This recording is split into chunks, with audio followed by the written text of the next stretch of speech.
The first time I saw her, I couldn't believe she was a preacher's mistress. Her name was Isabelle.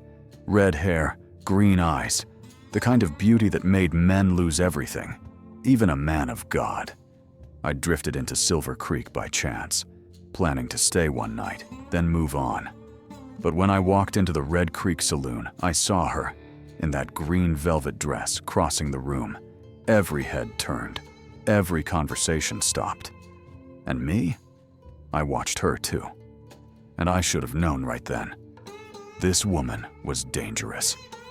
But it wasn't until after Preacher William died that I understood just how dangerous she really was. Partner, some women pull you into their sins. And I was pulled in from the first glance. If you're ready for this tale, hit that subscribe button. That night, past midnight, someone knocked on my door. I was staying in a small room above the saloon. When I opened the door, Preacher William stood there, sweating, hands shaking. He'd come from the church, carrying a single candle. "Son," he said, "I need to talk to you. If I die tomorrow, someone needs to know the truth." He led me to the church, silent, dark, just a few candles burning. And there, in God's house, he told me everything. That he loved Isabelle, that they were having an affair, that he'd stolen money from the church collection to run away with her, that Thomas Carter, Isabelle's husband, had found out, and that he feared someone was going to kill him. "If I die tomorrow," he said, "someone needs to know. Isabelle is innocent, Thomas is violent, and I'm a terrible sinner." The next morning, Preacher William was found dead. The preacher was found behind the church, strangled. The sheriff ruled it suicide. The town wanted to forget quickly, but I couldn't forget, because I knew what the preacher had told me, and I needed to find Isabelle. I found her at her home, a large Victorian house on the edge of town. When she opened the door, she didn't look surprised to see me. "You're the cowboy from the saloon," she said, those green eyes studying me. "I heard you were asking about the preacher." "He talked to me," I said, "the night before he died. Told me about you." She smiled, not sad, not worried, just calculating. "What exactly did he tell you?" she asked. "And how much of it do you believe?" That's when I knew. This woman was playing a game, and I was already a piece on her board. She invited me inside, offered me whiskey, sat close enough that I could smell her perfume. "The preacher loved me," she said quietly, "but he was weak. He stole for me, yes, but I never asked him to. He wanted to save me from my husband." "Your husband," I said. "Thomas Carter." Her face changed. Fear flickered in those green eyes. "Thomas is dangerous. When he found out about William and me, he threatened to kill us both." She leaned closer. Her hand touched mine. "I need your help," she whispered. "Thomas might come for me next, and you're the only one who knows the truth." I should have walked away right then. Should have left Silver Creek and never looked back. But when a beautiful woman asks for your help, when she looks at you like you're her only hope, you make mistakes. And partner, I was about to make the biggest mistake of my life. Silver Creek, Montana territory. 1879. A small frontier town trying to be civilized. Church on one end, saloons on the other. And right in the middle, good people trying to pretend they didn't see the sins happening all around them. I'd been through dozens of towns like this. They all had the same pattern. Preachers preaching, outlaws hiding, married women looking for escape. But Silver Creek? It had something different. It had Isabelle Carter. And where Isabelle went, death followed. The town would pretend nothing happened. The sheriff would close the case. And in a few months, everyone would forget Preacher William ever existed. Everyone except me. Because I'd heard his confession. And now I was caught between a beautiful woman and a violent husband, trying to figure out which one was the killer. My name's Jake Morgan, 32 years old. Been drifting across the frontier for a decade. No family, no home. Just a horse, a gun, and a tendency to end up in other people's trouble. I wasn't a lawman, wasn't an outlaw either. Just a cowboy trying to make a living doing ranch work, odd jobs, whatever paid. I'd seen violence before. Seen men kill over cards, over women, over nothing at all. The frontier wasn't kind to the weak or the stupid, but I'd never been pulled into something like this. A dead preacher, a beautiful woman, a dangerous husband, and me, the only witness to a confession that could get me killed. I should have left town that morning, should have saddled up and ridden north. But curiosity kept me there, and maybe something else too. Maybe I wanted to help her, or maybe I just wanted to be near her. Either way, I stayed, and staying was my first mistake. Isabelle Carter was 28 years old, born in New Orleans. Came to Montana 5 years ago when she married Thomas Carter, a wealthy rancher and merchant. By all accounts, it wasn't a happy marriage. Thomas was 15 years older, controlling, jealous, the kind of man who thought a wife was property. Isabelle? She was the kind of woman who drew attention everywhere she went, red hair that caught the light, green eyes that seemed to see right through you, a smile that promised everything and revealed nothing. She'd started attending church regularly 2 years ago. That's when she met Preacher William, and that's when everything changed. Was she a victim? A seductress? A murderer? I didn't know yet, but I was going to find out.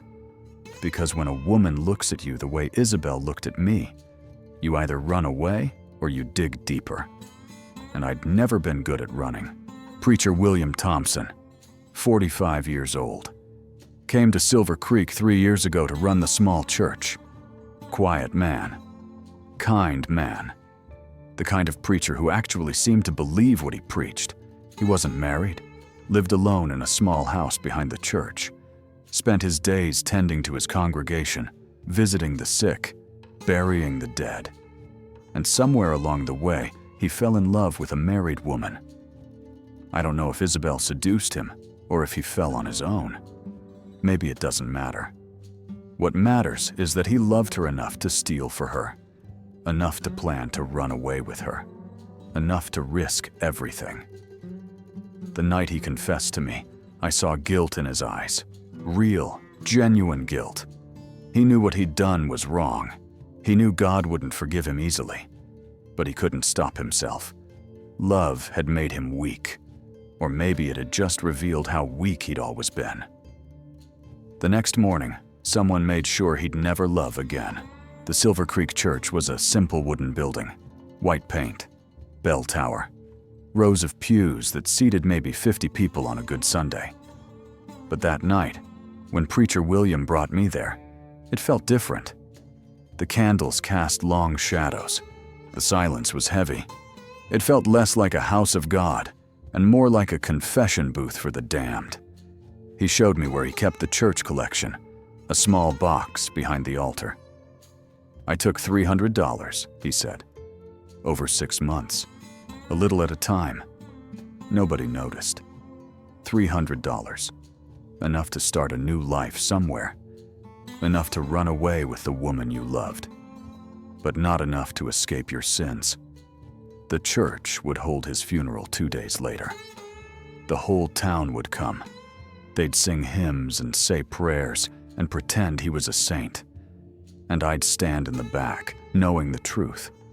Knowing that this holy place had been the scene of betrayal, theft, and forbidden love. Thomas Carter was not a man to cross. 42 years old, built like a bull, owned the largest ranch outside Silver Creek and half the businesses in town. When Thomas spoke, people listened. When Thomas got angry, people disappeared. He'd married Isabelle 5 years ago in New Orleans. Some said he bought her from a poor family. Others said she married him willingly for the money. Either way, she was his property now, and Thomas didn't share. When I finally met him, I understood why Isabelle might have looked elsewhere for affection. Thomas had cold eyes, The kind of eyes that calculated profit and loss, but never felt warmth. "You're the cowboy asking questions about the preacher," he said, when he found me in the saloon. I didn't deny it. "My advice?" he continued. "Stop asking." The preacher killed himself. Guilt over his sins. Case closed. But his eyes told a different story. His eyes said, "I know what happened. And if you keep digging, you'll be next." I needed to understand their marriage. So I watched them. I saw them together twice. Once at the general store, once leaving church on Sunday. Both times the distance between them was obvious. He walked ahead. She followed 3 steps behind. He gave orders. She obeyed without speaking. He touched her arm once, and I saw her flinch. This wasn't a marriage. This was ownership. I thought about what Preacher William had said. "She needs saving. Thomas will kill her if she tries to leave." Was that true? Or was it what Isabelle had made him believe? I started asking around town, quietly, carefully. The shopkeeper said Isabelle was always polite, always quiet. Never caused trouble.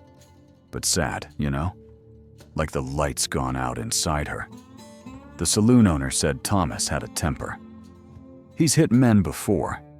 Over cards, over insults, over nothing. I wouldn't be surprised if he hit her too. So maybe Isabelle was a victim. Maybe the preacher had been right to want to save her. Or maybe that's exactly what she wanted everyone to think. I was the one who found him. The morning after our conversation, I went to the church, wanted to check on him, make sure he was all right. The church was empty, but the back door was open. I walked around to the graveyard behind the church, and there he was. Hanging from the old oak tree, rope around his neck, chair kicked over beneath him. The sheriff came quickly, looked at the scene for maybe 5 minutes. "Suicide," he declared. "Guilt over his sins. Happens to preachers sometimes. The weight of everyone else's problems gets too heavy." But I knew better. I'd talked to him 6 hours earlier. He'd been scared, yes, but not suicidal. He'd been planning to run away, planning to start over. Someone had killed him, made it look like suicide, and the sheriff was either incompetent or paid to look the other way. I checked the ground beneath the tree. Boot prints. Size 11, maybe. Too big to be Isabelle's. About right for Thomas Carter's. But that wasn't proof. Not the kind that would hold up. I needed more. And there was only one person who could give it to me. I went back to Isabelle's house that evening. Thomas was out of town on business. She knew I'd come. "You think I killed him?" she said before I could speak. "Did you?" She laughed. Bitter laugh. "No, but I might as well have. I loved him. Or I thought I did. And that love got him killed. Tell me what happened." She poured 2 glasses of whiskey, handed me one, sat across from me, those green eyes never leaving mine. "Thomas found out about us 3 weeks ago," she said. "Saw William leaving our house one afternoon, confronted me that night, beat me, told me if I ever saw William again, he'd kill us both." She pulled down the collar of her dress. I saw bruises, old ones fading to yellow. "But William couldn't stay away," she continued. "He came to me 2 nights ago. Said he'd stolen enough money. Said we could leave tomorrow, start over in California. But he didn't get the chance. No, Thomas found out. I don't know how. Maybe he was watching the church. Maybe someone told him. But that night, Thomas went out. Came back an hour later, washed his hands, went to bed. Never said a word." "And you think, I know," she interrupted. "Thomas killed him, made it look like suicide, and there's nothing I can do about it. Thomas owns the sheriff, owns the judge, owns this whole damn town." She looked at me with those eyes. "So what are you going to do, Jake? Are you going to help me? Or are you going to leave like everyone else?" And that's when I realized she was doing it again.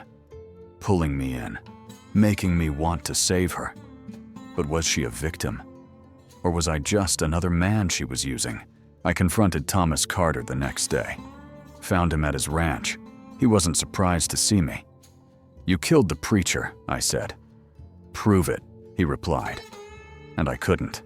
There was no proof, no witnesses, just my gut and Isabelle's word against his. "Let me tell you something, Cowboy," Thomas said. "William Thompson was a thief and an adulterer. He stole from his church. He slept with another man's wife. He deserved what he got. So you admit it." "I admit nothing. But if I had killed him, it would have been justice. A man who breaks God's laws and man's laws, he doesn't deserve mercy." He stepped closer. "Now here's what's going to happen. You're going to leave Silver Creek today, and you're going to forget everything you heard. Because if you don't, you'll end up like the preacher, hanging from a tree, case closed. I should have fought him, should have tried to bring him to justice. But justice doesn't exist in small frontier towns where money buys sheriffs and judges. So I made a choice, the only choice I could make. I went back to Isabelle's house, told her to pack, gave her the money I had, put her on the stage to Denver. "What about you?" she asked. "I'll be fine. But you need to go. Now. Before Thomas changes his mind about letting you live." She kissed my cheek, whispered, "Thank you," and rode away. Did I save her? Or did I just help her escape? I'll never know. 3 days later, I left Silver Creek. Never went back. Years later, I heard Thomas Carter died in a house fire. Tragic accident, they said. But the way I heard it, he'd locked himself in his bedroom, and the whole house burned down around him. And Isabelle? I heard she'd remarried, living in San Francisco. Rich widow. Beautiful as ever. I never saw her again. Never wanted to. Because I finally understood. Preacher William hadn't been seduced. He'd been hunted. And when he was no longer useful, he'd been discarded. Thomas killed him, yes. But Isabelle? She'd let it happen. Maybe even planned it. Partner, some women are victims. Some women are angels. And some women? Some women are something else entirely. Isabelle Carter was the most beautiful woman I ever met, and the most dangerous. And I'm lucky I lived to tell this tale. If this story meant something to you, hit that subscribe button. Leave a comment. And remember, sometimes the most dangerous thing in the West wasn't the outlaws, or the Indians, or the land. Sometimes it was the woman with green eyes and a secret smile. Until next time, partner, may your trails be clear and your conscience clean.